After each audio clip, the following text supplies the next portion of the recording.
Ouais, donc là, tu vois, on arrive au moment un peu plus peaceful, tu vois, c'est vachement mieux cool, quoi. D'accélération, et ben là, tout d'un coup, c'est le silence. On va toujours très vite évidemment, mais on sent plus cette vitesse et cette accélération. C'est la première fois où tout flotte à bord de la capsule, donc toi tu es toujours attaché à ce moment-là, mais tu fais flotter ton stylo, des trucs comme ça pour bien vérifier. Mince. Moi j'aime bien dire astronaute, alors du cosmos, donc il va dans les Oula, correct ce que étymologiquement j'ai fait. pour parler des et là, Excusez-nous, pour le soulever petit un peu problème technique. c'est un peu le et t'es toujours sanglé dans ton siège, strappé très fort parce que s'il se passe quoi que ce soit, tu peux être éjecté, la capsule peut être éjectée, on a une grande poignée rouge sur laquelle on tire, c'est le siège éjectable, mais Donc, éjecté où? À quelle altitude? C'est-à-dire l'avortement d'un astronaute, il peut se faire jusqu'à quelle altitude? Parce que l'avortement d'un enfant en France, on sait que ça peut se faire jusqu'au 9e mois. Hein. Ah, c'est légal maintenant, c'est légal. C'est la République. Ah, les droits de l'homme, l'humain, de la vie, enfin, la franc-maçonnerie, quoi.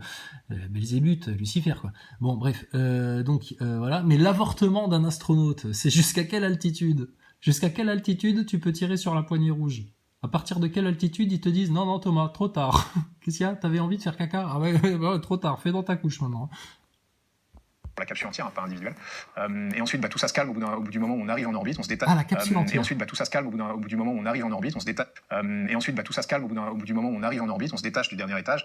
Et là, avec notre petite capsule, encore une fois que ce soit le Soyuz ou le Crew Dragon, on est en vol orbital, c'est-à-dire qu'on a été injecté sur une orbite et qu'on tombe avec beaucoup de vitesse autour de la Terre comme un boulet de canon. Donc c'est assez peaceful, en fait, c'est assez calme. Et la transition est géniale parce qu'après cette phase super dynamique avec énormément d'accélération, et ben là, tout d'un coup, c'est le silence. On va toujours très vite évidemment, mais on sent plus cette vitesse et cette accélération. C'est la première fois où tout flotte à bord de la capsule, donc toi tu es toujours attaché à ce moment-là, mais tu fais flotter ton stylo, des trucs comme ça pour bien vérifier. D'ailleurs, on a un indicateur. Alors ça c'est trop fort. Tu fais flotter ton stylo, etc. pour bien te faire rêver, enfin pour bien vérifier. Mais d'ailleurs, vu qu'on est professionnel à la NASA et qu'on a pensé à tout et qu'on a des indicateurs, on a aussi indicateur de gravité entre guillemets, qui est juste en général un petit jouet en peluche qui. Voilà, c'est-à-dire il y a aucune donnée à l'écran qui leur dit bon c'est bon les mecs, vous êtes à un tel pourcentage de gravité. Alors à 400 km d'altitude les NASA Boys. On est encore dans combien de pourcentage de gravité du champ gravitationnel terrestre? 90%. Bon bah gardez bien ça en mémoire en même temps que vous gardez en mémoire cette histoire d'orbite là, d'accord? Prenez des notes les NASA Boys. Je sais pas, faites quelque chose pour vos vies. Des enfants dans des membres de l'équipage qui est au bout d'une ficelle, un petit jouet en peluche qui vient des enfants dans des membres de l'équipage qui est au bout d'une ficelle. Qui vient d'un des enfants qui est au bout d'une ficelle. Moi, cette phrase-là, elle me fait froid dans le dos. C'est pas parce que c'est un pingouin, c'est parce que il y a du panda derrière, ça c'est sûr. Astronaute NASA nazi, manipulation de masse à la Walt Disney, je te fais pas un dessin, s'il te plaît quoi. Un petit jouet en peluche qui vient des enfants dans des membres de l'équipage qui est au bout d'une ficelle. Tant que la ficelle est tendue, ça veut dire qu'on est encore en train d'accélérer. Et au bout d'un moment, quand cette ficelle quand ce jouet commence à flotter, ça veut dire que ça y est, on est arrivé en orbite. Donc un peu par dérision, on appelle ça l'indicateur de gravité. C'est pas le plus scientifique. Ouais, c'est pas le plus scientifique, mais bon, on s'en contentera. T'inquiète pas, Hugo. Si t'aimes bien les trucs pas trop scientifiques, avec la station spatiale, tu vas être servi. Mais au final, il est fiable. Salade XXL. Oh putain, oh merde, désolé, attention. Non, ne mangez pas des pizzas Butoni, apparemment les enfants meurent, surtout pas. Par contre, picousez-les, hein. Ah, ça c'est bon pour la santé. Il y a plein de vitamines dedans. Oh là là. Non, mais on n'a pas de sous, on n'achètera pas des canapés. On n'a pas le temps. Et j'ai pas de terrasse, de toute façon. Ouais, oh là, c'est joli. Oh, ouais, c'est merveilleux. on a l'air bien dedans. Oh, ouais, franchement, je suis aussi bien assis dans l'herbe. Gentil le chien. Oh, mignon. Voilà, c'est bon. Ah, on peut jouer dans la neige avec. Oh, c'est super les canapés là. Incroyable. Ah, ignorez l'annonce. Merci. Juste avant l'arrivage, on remet nos scaphandres parce que si jamais il se passe. Alors, intéressant. Ça veut dire que ça y est, on est arrivé en orbite. Donc un peu par dérision, on appelle ça l'indicateur de gravité. C'est pas le plus scientifique, mais au final, il est fiable. On fait notre trajectoire et on va s'arrimer à la station spatiale. Juste avant l'arrivage, on remet nos scaphandres parce que si jamais il se passait un truc. Alors, ça. NASA Boy, réveille-toi là. On remet vite nos combinaisons avant l'arrimage parce que si jamais il se passait un truc. Alors, ok. Bon, écoute Thomas, là, je crois que c'était... Oui, t'es sur une pente glissante. Hein. Mais il va falloir t'expliquer sur tout ça. Hein. Parce que regarde les NASA Boys, eux, ils n'arrivent pas à expliquer tout ça, ces détails-là. Ils comprennent pas. Non, ils vomissent, tu sais. Ils vomissent de la haine. Ils arrêtent pas de vomir, les pauvres. Ils vont vomir des crapauds bientôt. Stop. Écoute ce qu'il te dit, ton astronaute. C'est très important. Ça veut dire que ça y est, on est arrivé en orbite. Donc un peu par dérision, on appelle ça l'indicateur de gravité. C'est pas le plus scientifique, mais au final, il est fiable. On fait notre trajectoire et on va s'arrimer à la station spatiale. Je vais te le mettre en mode bourré, t'es un peu Avant long. l'arrimage, on remet nos scaphandres parce que si jamais il se passait un truc pas génial, si on tape un peu fort dans la paroi, on veut pas dépressurer nos scaphandres parce que si jamais il se passait un truc pas génial, si on tape un peu fort dans la paroi, on veut pas dépressuriser, donc on se remet en scaphandre. Oh, un scaphandre Marvel. Alors, mec, c'est bon. Alors, t'as vu, je t'ai mis en ralenti, Nazaboy, pour que tu puisses comprendre. Alors, l'explication, je vais te parler ta langue. Alors, Nazaboy, ce qui se passe en fait, c'est qu'il remet sa combinaison avant l'arrimage au cas où qu'il se passerait un truc pas génial. Alors, un truc pas génial, c'est une situation, ce n'est pas une situation d'avenir, si tu préfères. C'est comme s'il y avait un trou quelque part et que tout d'un coup, dépressurisation, et voilà, donc il faut qu'ils aient une combinaison pour, comme dans un sac congèle, tu vois, être bien dépressurisé et pas mourir dans le vide, parce que le vide, c'est très très très dangereux pour le corps humain. Tu te rends pas compte, toi? T'as déjà mis un mec dans un caisson de vide? Ouais. Et avec une combinaison d'astronautes, tu l'as déjà fait pour voir? Jamie et Fred, ils l'ont jamais fait ça comme expérience? Allez à la Cité de l'Espace, Jamie et Fred, demandez qu'on vous mette une combinaison d'astronautes pour rester une demi-heure à lire le journal dans une combinaison de vide, comme si vous étiez en sortie extravéhiculaire. Ce serait fun pour les enfants de faire ça, Jamie. Fais une visite médicale quand même avant de le faire, hein. Fais une visite médicale. Putain. Mais alors franchement, donc alors tu vois, on remet vite nos combinaisons pour au cas où il y a un truc pas génial qui se passe. Mais alors si pendant le trajet, pendant que vous faites les clowns devant les caméras pour faire you, alors ici welcome on board. Qu'est-ce qu'il y a? Tu t'en rappelles pas? Mais tape Thomas Pesquet, Crew Dragon. Le welcome on board, il est mythique chez nous. Si tu connais pas ça, t'as pas la carte du club. Nananère. Donc welcome on board, Thomas Pesquet dans le Crew Dragon, et pas de combinaison, le mec en t-shirt comme là sur le canapé, tu vois, et puis à la limite il fume son cigare à la fenêtre, tu vois, et puis il te dit voilà, là c'est les chiottes, là regardez, la vue superbe qu'on a, welcome on board et tout, et puis voilà. Thanks, Megan. Hi, everyone. I'm Thomas, Mission Special Hub, your tour guide today in the Crew Dragon Endeavour capsule. Thanks for flying with us. Welcome on board.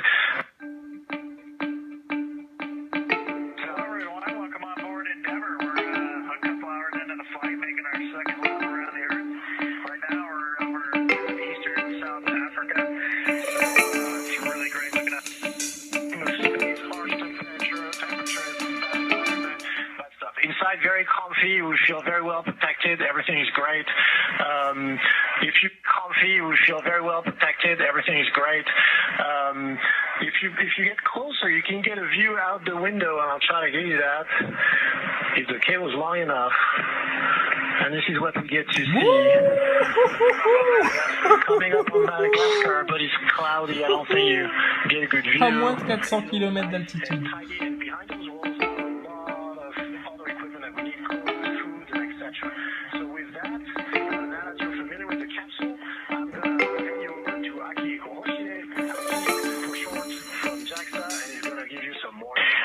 Enjoyed the little tour of our capsule, and we'll be in a much bigger environment tomorrow once comme à we dock with Disneyland. the International Space Station. Have a great Génial, day. on reviendra. Take Hein. care. Au revoir. So long from Endeavour. Comme à Disneyland, la même. Pas de combinaison, mais si jamais il se passe un truc pas génial, Thomas, pendant le trajet où vous n'êtes pas en combinaison, ça peut arriver, hein, un boulon qui traîne, les Russes qui shootent un missile à 200 mètres de vous et pouf, un impact dans le pare-brise là, pendant que tu fais pipi dans le trou, t'imagines toi? Le cul collé au rideau, là, des chiottes, là. Oh là là, Thomas, ça la foutrait mal devant les caméras. Donc non, normalement, en aucun cas, ils enlèvent la combinaison. Et pourquoi faire? Les mecs, ils sont entraînés, ils font des heures de plongée, là, en scaphandre et tout, pour rester des heures, pour aller jusque sur Mars pendant 6 mois, là. Donc normalement, 24 heures en combinaison, en mode entraînement militaire, etc. Mais c'est rien pour eux. Mais regarde ça, la science comment dire, à courber les chines devant le poids de la tendance adolescente, mainstream, occidentale, contemporaine, là, de médiocrité et d'incompétence intellectuelle pour comprendre à quel point tout ceci est du spectacle. Et ça s'étale sur la science. Et ça prétend dire, non, les scientifiques, c'est nous, regardez la preuve, on porte des masques, on s'injecte, et puis on va dans l'espace et on va aller sur Mars. Ah oui, toi, tu tiens une bonne couche. Hein. Punaise. Qu'est-ce qu'il y a, Thomas? Et Hugo, il t'a fait peur avec son taux de pénétration? Calme-toi, ça va bien se passer, madame. Ça va bien se passer, madame. Alors, lui, il te raconte parce qu'il l'a fait. Nos scaphandres, parce que si jamais il se passait un truc pas génial, si on tape un peu fort dans la paroi, on veut pas dépressuriser, donc on se remet en scaphandre, on arrive, on égalise les pressions, on ouvre le sas, on enlève le scaphandre. On égalise les pressions. Sensiblement, vous êtes censé être à la même pression dans l'ISS et dans la capsule, rassure-moi. Pourquoi il vous ferait un différentiel de pression entre celui de la capsule et puis celui de la station? Oh, mais ça, c'est pour faire technique, hein. Il t'embrouille. Hein. Enfin, il t'embrouille. Là, il est en train de te coudre de fil blanc, plutôt. Spatial. Concernant cette phase d'accélération, quelle différence est-ce que tu fais, par exemple, avec de la Formule 1 qu'on a sur Terre? La Formule 1 la plus rapide du monde, elle accélère à un peu plus de 2 km/h par seconde, et nous, on est encore plus rapide que ça. Donc ça veut dire que tu as l'accélération. Mais là, il n'est pas capable de te donner un chiffre. C'est-à-dire que pour la Formule 1, il le sait, et à vérifier, hein, parce qu'il raconte tellement de conneries, ce mec-là, à vérifier. Oh, j'ai pas le temps de le faire, là, je pense. Mais vas-y, fais-le, toi. Mais sinon... donc sinon l'accélération de la fusée, ça là-dessus j'ai pas de données chiffrées. Ah, on peut débattre de tout, de la Formule 1, etc., mais pas des chiffres de la station spatiale et de l'ISS et de tout ça. Là c'est secret défense. On peut pas trop vous dire à quelle accélération on va. Par seconde, et nous on a un peu plus de 2 km/h par seconde, et nous, on est encore plus rapide que ça. Donc ça veut dire que tu as l'accélération la plus rapide que tu peux avoir sur Terre, mais qu'eux le font pendant, 10, 12, 15 secondes maxi, ensuite ça freine et ça repart, tandis que nous, on va vraiment accélérer pendant quasiment 9 minutes. Hein. Donc au final, on a des vitesses, Mais comment tu finis pas aplati là contre le siège pendant 9 minutes d'accélération? Parce que quand on voit vos gueules, même pour ceux qui s'évanouissent pas, hein, quand on voit vos gueules dans les centrifugeuses là, dans les exercices des astronautes, des militaires d'ailleurs, hein, des pilotes, etc. Hein, la centrifugeuse là, quand on voit la gueule se déformer, là, la peau là, sur les joues et tout, avant que vous tombiez dans les pommes en général, mon général. Mais alors vous là, par contre, non. Et puis coucou avec la main et tout pendant tout le trajet, tu sais, salut, coucou chérie, coucou chérie, c'est moi à la télé, tu me vois là, je suis à gauche sur les 3 places là, dans l'espace, dans le siège arrière, le siège arrière, coucou.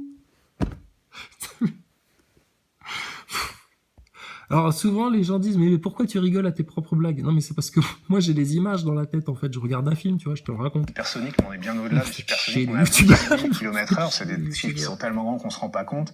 Les 28 000 km/h, c'est 10-12 minutes entre Paris et New York. Hein. What? Donc au final, on a des vitesses, supersoniques, mais on est bien au-delà du supersonique, on a 28 000 km/h. Ouais, dis donc... Est-ce qu'on entend un gros boom quand la fusée elle traverse le mur du sol là, en décollant là, à la hauteur? Hugo, décrypte pour Thomas. Moi je sais plus comment lui parler à ce gaillard. Des chiffres qui sont tellement grands qu'on se rend pas compte. Les 28 000 km/h, c'est 10-12 minutes entre Paris et New York. Hein. Waouh, Paris-New York. Sinon, Thomas Pesquet, Jean-Claude, Convenant, Marseille, Nord. Alors, question. Alors, 28 000 km/h, ok, c'est Paris-New York en 2 minutes, là, mais 28 000 km/h, c'est aussi 4 fois plus rapide que le projectile d'un railgun. Vous qui avez une formation militaire d'agent de station pétrolière là, de brise-glace en Afrique du virus Ebola, là, de je sais pas quoi, est-ce que vous connaissez, monsieur l'agent, monsieur Thomas Pesquet, le Railgun? R-A-I-L Gun. Alors ça va, 7500 km/h. Il faudrait voir les images, hein, renseignez-vous, parce que ça traverse quand même des plaques de plomb successives, au nombre de 12, c'est un beau truc, c'est un beau projet. Hein. Ça traverse des tanks, des murs en béton armé, comme du beurre, pas de problème. Donc moi je m'inquiète pour vous, je me dis, vous avez une couche triple épaisseur comme du bon PQ là, parce que, dis donc, Thomas Pesquet, franchement, vous faites du sale. Hein. Alors 28 000 km/h, ouais. Et sinon donc l'accélération chez vous, c'est combien de kilomètres secondes là? Thomas Pesquet, les NASA Boy, je vous mets au défi. Vous faites un trivial poursuite de l'espace, de physique, de science. Appelez ça un trivial poursuite Big Bang Theory. Faites un trivial poursuite Big Bang Theory avec Thomas Pesquet. Il partira en pleurant. Et c'est même pas nous qui l'aurons ridiculisé. C'est vous, les NASA Boys. Alors, c'est quoi le point G, d'après Thomas? Les légers. Alors, léger. C'est comme on est léger aussi, nous, attention. Quand on dit qu'on est à 2G, 3G, 4G, c'est des termes de pilote de chasse notamment, ou de voltige, ou de Formule 1. Donc ça veut dire 2G, ça veut dire ton corps pèse 2 fois son poids, 3G, 4G. C'est-à-dire que si je lève mon bras comme ça, en fait, plutôt que lever, je sais pas, ça fait quoi, 7 kilos un bras, j'en sais rien, je dis n'importe quoi. Je sais pas du tout. Ouais, je sais pas. Et ben là, ce sera 7 fois 4, 28 kilos. Donc tu vois, ça commence à devenir un peu difficile. Tu le ressens à l'aller, tu le ressens au retour. Tu as la peau du visage qui est un peu tirée, tu as tous tes organes qui sont Alors, t'as la peau du visage qui est tirée, tu m'étonnes. T'as les organes qui quoi? un peu écrasés. Qui sont un peu écrasés. Oula, attention, hein. Tu fais du yoga pour pallier à ça? C'est quoi les exercices? D'accord.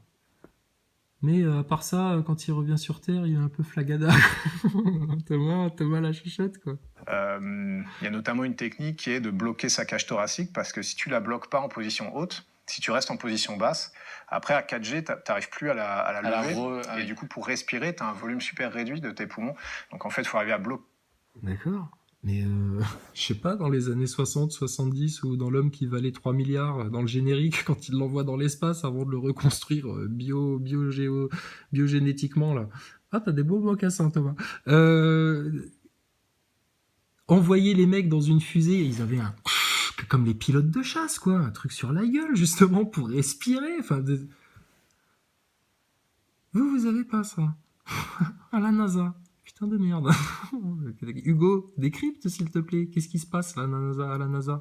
Ils ont du mal à respirer, les astronautes. Pourquoi ils leur mettent pas un masque sur le nez?